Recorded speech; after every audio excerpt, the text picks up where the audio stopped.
This legendary hero warrior man conquered and literally kicked ass in the world of martial arts, then succeeded in a great transition to Chinese Hong Kong kung fu cinema, topping it off.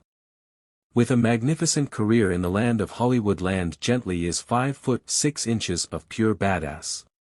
Always delivering exciting fight scenes, and every single time he is punching, kicking and pushing the envelope, Jet Li never lets us down, and unlike a lot of other action stars, this dude has range. He doesn't play just a mindless kicking machine in every movie, no, he can play many different characters, many different moods: vulnerable, brutal, powerful, hurt, noble, kind, evil and dog. But lately it seems like we're seeing less and less of this warrior poet. But why, I ask, why now? Join me and my question. And WTF stands for what the __, in case you were wondering. So yeah, what the what the __, happened to Jet Li. But to truly understand what the __, happened to Jet Li, we must start at the beginning, and the beginning began when he was born on his birthday. 1963, Beijing, China. His father passed away when Jet Li was only 2 years old, and his family was then forced to live in poverty. And in China, their wonderful, glorious government has the power, the unquestionable power, to pick/force your children into a summer activity. And for Jet Li, luckily, his government assigned summer activity was martial arts, wushu style.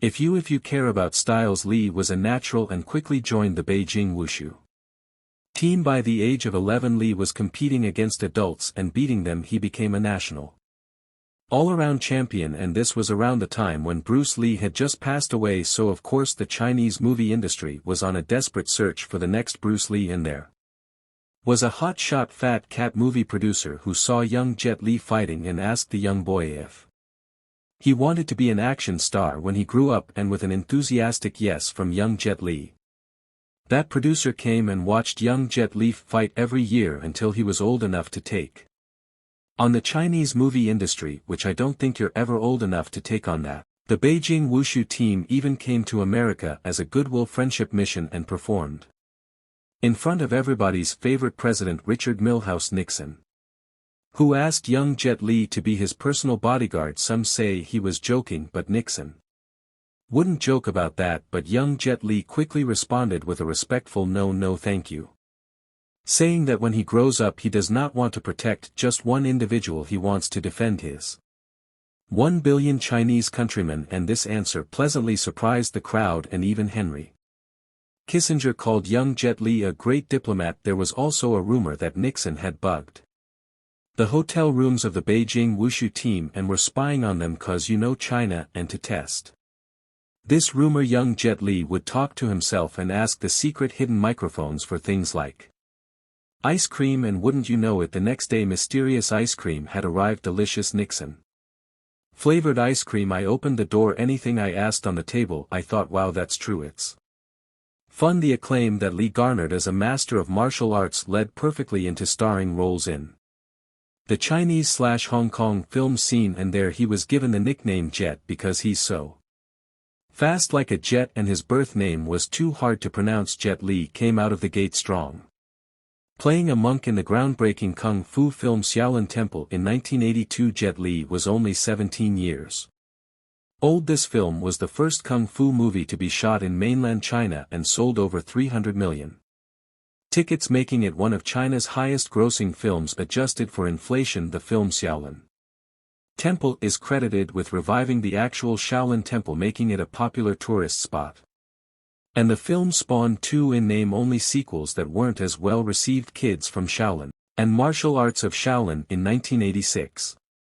Also in 1986, Li would hop behind the camera for the first and only time in a movie called Born to Defense. Then in 1991, Li would officially earn that action star status that he was searching for, with the Hong Kong martial arts film Once Upon a Time in China playing a real-life folk hero. The film and its sequels are highly regarded in China and Hong Kong and are credited with kicking off a massive martial arts craze in the early 90s. Y'all remember the early 90s? It was crazy. Li would then star in a series of respected China/Hong Kong martial arts films such as Dragon Fight in 1989. Yeah, Dragon Fight. In 1992 there was a movie called Swordsman, also 1992. That year would bring us The Master. The following year, which is 1993, would bring The Legend, which made him a legend and Tai Chi master. Oh, let's not forget Kung Fu Cult Master. I love that title, Kung Fu Cult Master. Then the following year 1994 would bring The New Legend of Shaolin and The Defender, which is also known as Bodyguard from Beijing. A lot of these movies have two titles, so it's kind of confusing then. He did The Unthinkable and starred in a remake of the legendary Bruce Lee film Fist of Fury, changing the title slightly to Fist of Legend, and it was like what you're remaking a Bruce Lee classic. How dare you? What are you thinking? Gently, that is really risky, but the risk paid off, and Fist of Legend has gone down as one of the best martial arts films ever made. Wow.